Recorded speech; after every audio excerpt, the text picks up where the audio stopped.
Hi ನಮಸ್ತೆ ಎಲ್ರಿಗೂ, ಹೇಗಿದ್ದೀರಾ? ವೆಲ್ಕಮ್ ಟು ಮಾಹಿತಿ ಯೂಟ್ಯೂಬ್ ಚಾನಲ್.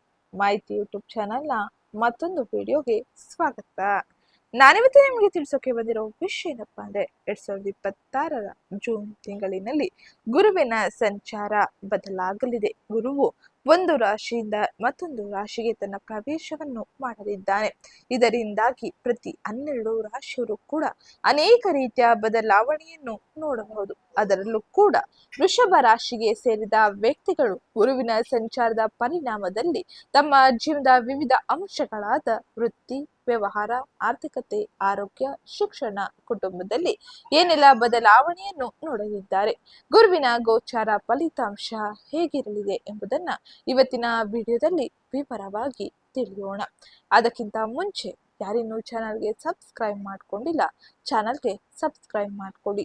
ವಿಡಿಯೋಗೊಂದು ಲೈಕ್ ಮಾಡೋದನ್ನ ಮರ್ತಿದ್ರೆ ವಿಡಿಯೋಗೊಂದು ಲೈಕ್ ಮಾಡಿ, ಜೊತೆಗೆ ಈ ವಿಡಿಯೋನ ನಿಮ್ಮ ಕುಟುಂಬದವರಿಗೆ, ಸ್ನೇಹಿತರಿಗೆ ಮತ್ತು ವೃಷಭ ರಾಶಿಗೆ ಸೇರಿದ ವ್ಯಕ್ತಿಗಳಿಗೆ ಶೇರ್ ಮಾಡಿ ಮಾಹಿತಿನ ತಿಳಿಸ್ಕೊಡಿ.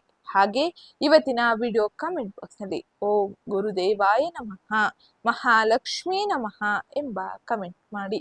ಗುರುವಿನ ರಾಶಿಚಕ್ರ ಬದಲಾವಣೆಯಿಂದಾಗಿ ವೃಷಭ ರಾಶಿಯವರು ಅತ್ಯಂತ ಹೆಚ್ಚಿನ ಸಕಾರಾತ್ಮಕ ಬದಲಾವಣೆಯನ್ನು ಕಾಣಲು ಇದು ಹೆಚ್ಚಿನ ಸಹಕಾರಿಯಾಗಿರಲಿದೆ.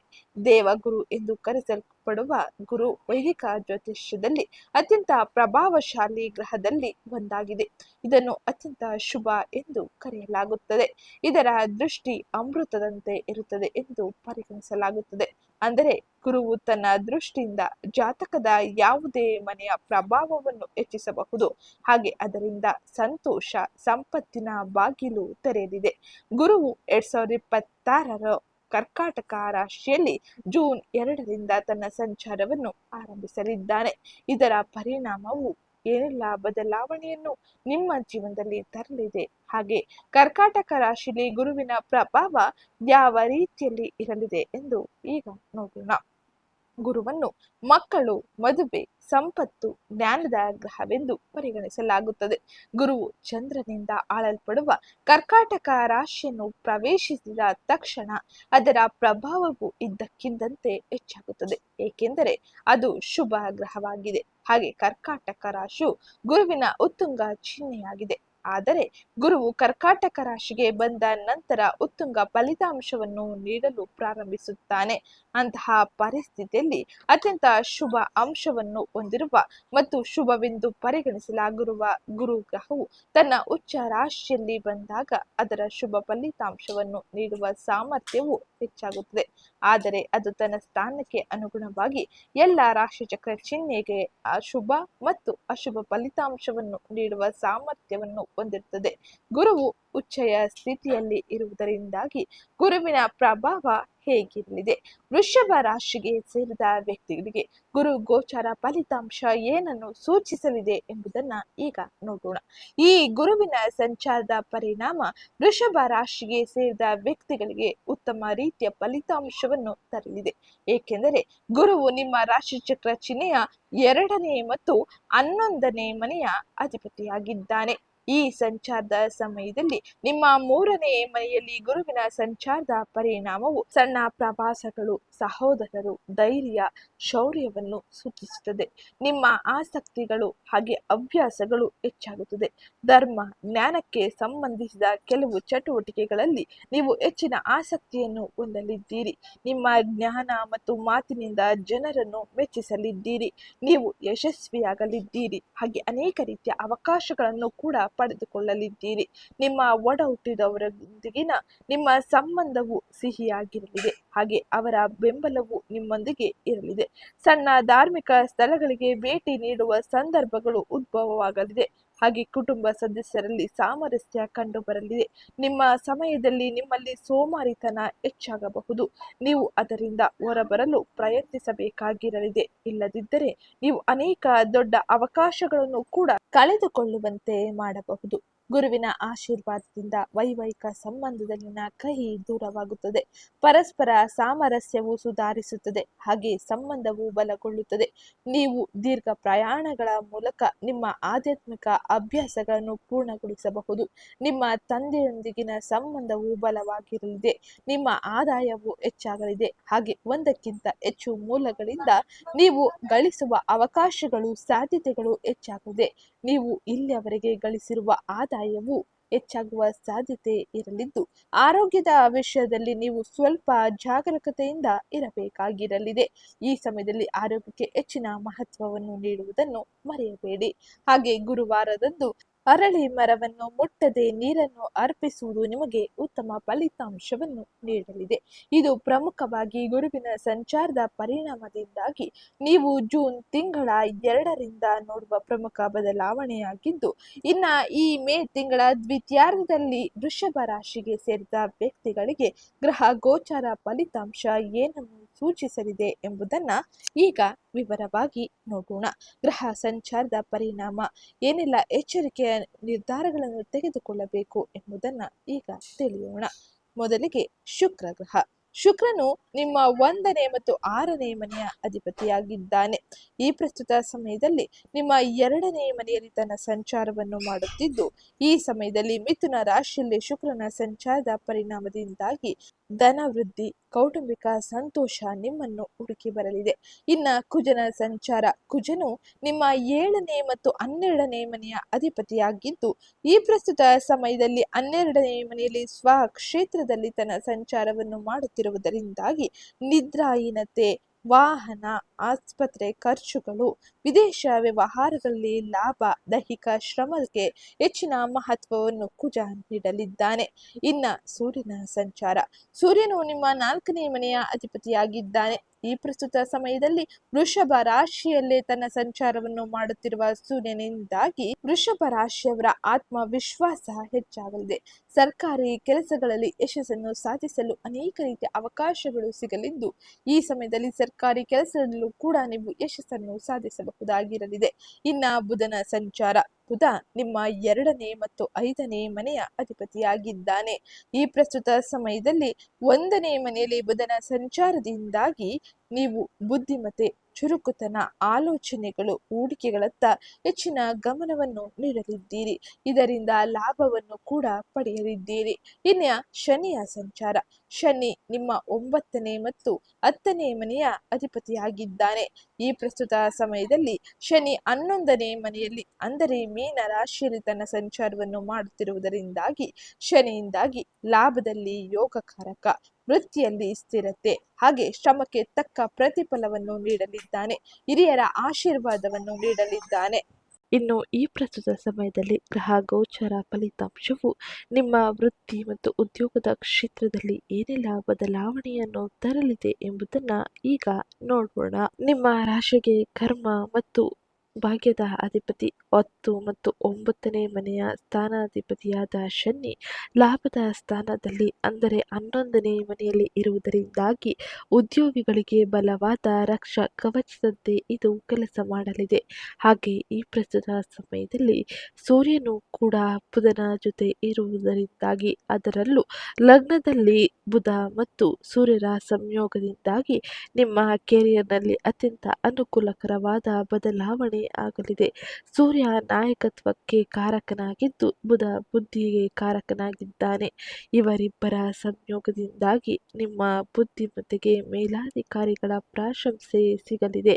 ಹಾಗೆ ನೀವು ತೆಗೆದುಕೊಳ್ಳುವ ನಿರ್ಧಾರಗಳು ಅತ್ಯಂತ ನಿಖರವಾಗಿರಲಿದೆ. ಆದರೆ ಲಗ್ನದಲ್ಲಿರುವ ಸೂರ್ಯನಿಂದಾಗಿ ನಿಮ್ಮಲ್ಲಿ ಅಧಿಕಾರ ಗರ್ವ ಹೆಚ್ಚಾಗುತ್ತದೆ. ಸಹೋದ್ಯೋಗಿಗಳ ಮೇಲೆ ಪ್ರಾಬಲ್ಯ ಮೆರೆಯದೆ ಹೊಂದಾಣಿಕೆಯಿಂದ ಇದ್ದರೆ ಬಡ್ತಿ ಅಥವಾ ಇಂಕ್ರಿಮೆಂಟ್ಗಳು ಖಂಡಿತವಾಗಿಯೂ ಸಿಗಲಿದೆ. ಹಾಗೆ ಈ ಸಮಯದಲ್ಲಿ ಪ್ರದೇಶಗಳಿಗೆ ವರ್ಗಾವಣೆ ಸಾಧ್ಯತೆ ಇರಲಿದ್ದು, ಉದ್ಯೋಗದ ನಿಮಿತ್ತ ವಿದೇಶ ಪ್ರಯಾಣ ನಿಮಗೆ ಅತ್ಯಂತ ಹೆಚ್ಚಿನ ಲಾಭವನ್ನು ಹಾಗೆ ನಿಮ್ಮ ಗೌರವದಲ್ಲಿ ಹೆಚ್ಚಳವನ್ನು ತಂದುಕೊಡಲಿದೆ. ಇನ್ನ ಮುಂದಿನದ್ದಾಗಿ ಆರ್ಥಿಕ ಪರಿಸ್ಥಿತಿ, ಧನ ಲಾಭದ ಸಾಧ್ಯತೆ ಹೇಗಿರಲಿದೆ ಎಂದು ನೋಡೋಣ. ಈ ಪ್ರಸ್ತುತ ಸಮಯದಲ್ಲಿ ನಿಮ್ಮ ರಾಶಿಯಾಧಿಪತಿ ಶುಕ್ರನು ಧನ ಸ್ಥಾನವಾದ 2ನೇ ಮನೆ ಅಂದರೆ ಮಿಥುನ ರಾಶಿಗೆ ತನ್ನ ಪ್ರವೇಶವನ್ನು ಪಡೆದಿರುವ ಕಾರಣದಿಂದಾಗಿ ನಿಮ್ಮ ಆರ್ಥಿಕ ಸಮಸ್ಯೆಗಳಿಗೆ ಬ್ರೇಕ್ ಹಾಕಲಿದ್ದೀರಿ. ಅಲ್ಲಿ ಆಗಲೇ 8 ಮತ್ತು 11ನೇ ಲಾಭದ ಸ್ಥಾನದ ಅಧಿಪತಿಯಾದ ಗುರು ಭಗವಾನ್ ಇರುವುದರಿಂದಾಗಿ ಧನ ಸ್ಥಾನದಲ್ಲಿ ಶುಭ ಗ್ರಹಗಳ ಸಂಯೋಗ ಅತ್ಯಂತ ಹೆಚ್ಚಿನ ಅದ್ಭುತವಾದ ಸಂಪತ್ತನ್ನು ನೀಡಲಿದೆ. ಶುಕ್ರ ಗುರುವಿನ ಯೋಗದಿಂದಾಗಿ ನೀವು ಊಹಿಸದ ಮಾರ್ಗಗಳಿಂದ ಆದಾಯವನ್ನು ಪಡೆಯಲಿದ್ದೀರಿ.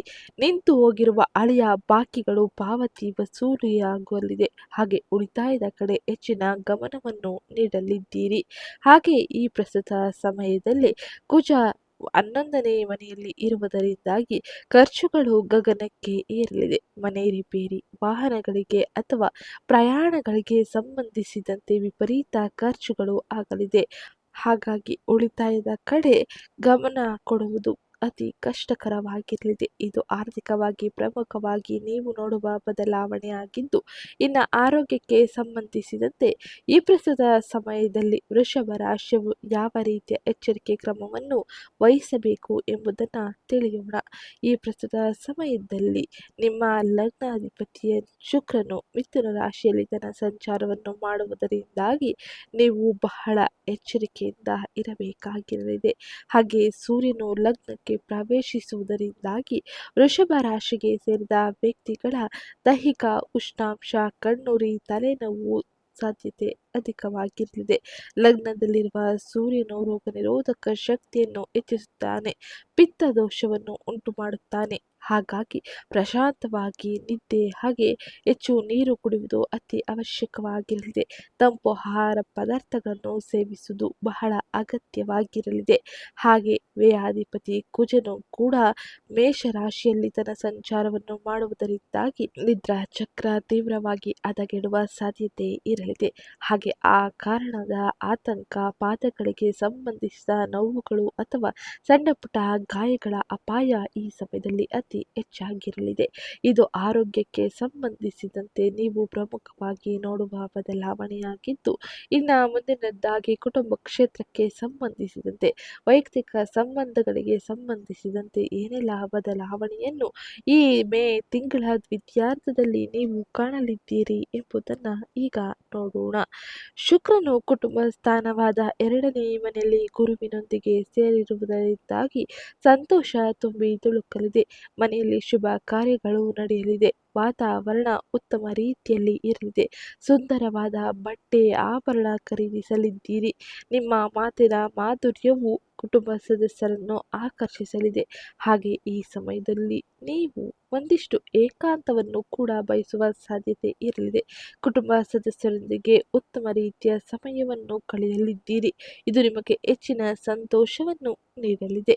ಇನ್ನು ಲಗ್ನದಲ್ಲಿರುವ ಸೂರ್ಯನ ಪ್ರಭಾವದಿಂದಾಗಿ ನೀವು ನಿಮ್ಮ ಸಂಗಾತಿಯೊಂದಿಗೆ ಸ್ವಲ್ಪ ಕಠಿಣವಾಗಿ ವರ್ತಿಸುವ ಸಾಧ್ಯತೆ ಇರಲಿದ್ದು, ಈ ಸಮಯದಲ್ಲಿ ನಿಮ್ಮ ಅಹಂಕಾರವನ್ನು ಬದಿಗಿಟ್ಟರೆ ವೈವಾಹಿಕ ಜೀವನದಲ್ಲಿ ಅದ್ಭುತವಾದ ಯಶಸ್ಸನ್ನು ನೀವು ಕಾಣಬಹುದಾಗಿರಲಿದೆ. ಇನ್ನು ವೃಷಭ ರಾಶಿಗೆ ಸೇರಿದ ಸ್ವ ಉದ್ಯೋಗಿಗಳು, ವ್ಯಾಪಾರಿಗಳು ಯಾವೆಲ್ಲ ರೀತಿಯ ಎಚ್ಚರಿಕೆಯನ್ನು ಈ ಪ್ರಸ್ತುತ ಸಮಯದಲ್ಲಿ ವಹಿಸಬೇಕು ಎಂಬುದನ್ನು ತಿಳಿಯೋಣ.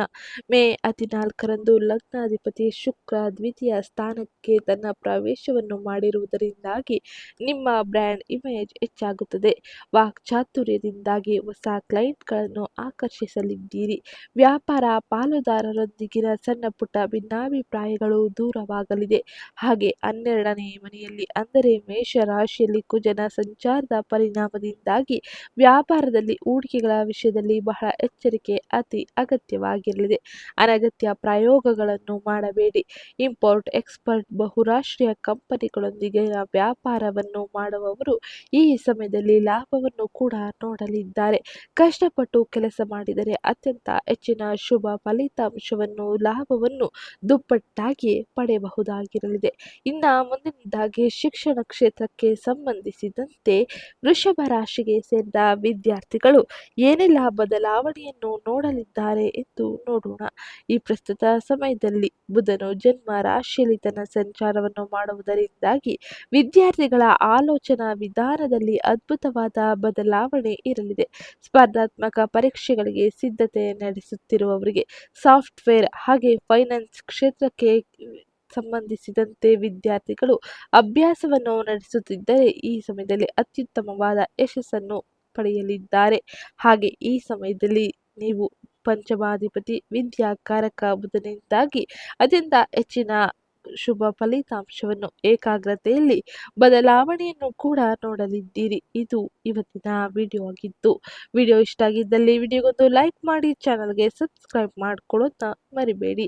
ಹಾಗೆ ಈ ಸಮಯದಲ್ಲಿ ನೀವು ಕುಜ ಶಾಂತಿಯನ್ನು ಮಾಡುವುದು ಅತಿ ಅವಶ್ಯಕವಾಗಿರಲಿದೆ.